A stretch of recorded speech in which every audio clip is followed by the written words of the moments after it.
Dimecres 1 de maig es va celebrar el tradicional i històric Aplec de la Cisa, una de les festes més especials de Premià de Dalt.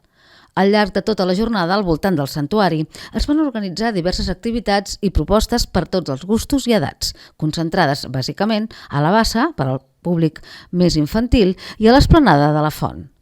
Durant tot el dia es va fer la Fira d'Artesania, que va omplir els carrers de paradetes amb articles fets a mà i també productes elaborats de forma tradicional. La gent fa un recorregut natural, fa la passejada, no? Ara vinc, que vaig a fer la passejada per les botigues i conviure aquests dos aspectes crec que és l'èxit de l'Aplec de la Cisa. Jo feia temps que no veia una Aplec amb tanta gent, doncs és un dia de peregrinatge de gent que ve de diferents pobles, de trobada i de botifarra, sardanes, havaneres i de l'arròs i de paella. La missa, dedicada a la Mare de Déu de la Cisa, enguany va comptar amb la presència de l'expresident de la Generalitat, Jordi Pujol, qui guarda molts records familiars d'aquest indret.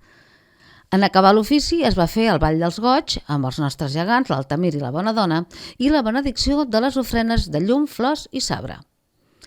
La Quitxalla va passar-ho d'allò més bé amb espectacles d'animació, titelles, pallassos i inflables, tant al matí com a la tarda. I a les 12 del migdia, l'ADF de Premià de Dalt va oferir una xerrada mediambiental sobre emergències al territori forestal.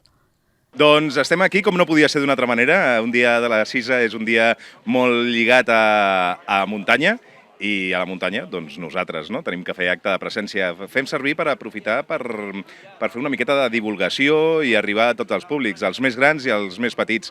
També avui fem una xerrada, la du a terme el nostre company Jordi, i de temes de seguretat quan ens trobem a l'entorn forestal. El que farem serà una petita introducció del que és els ADFs i què fem, quina és la nostra missió fonamental.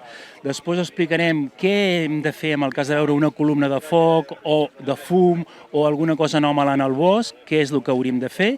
I per acabar explicarem una mica els principis de la combustió en el bosc, que és el famós triangle, que a dintre del nostre argot es diu el triangle del foc.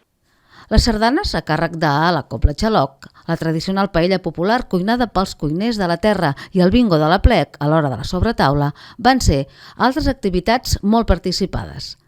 L'Aplec de la Cisa va acabar, com és habitual, amb les típiques havaneres amb el grup Serra de Marina i rom cremat per tothom.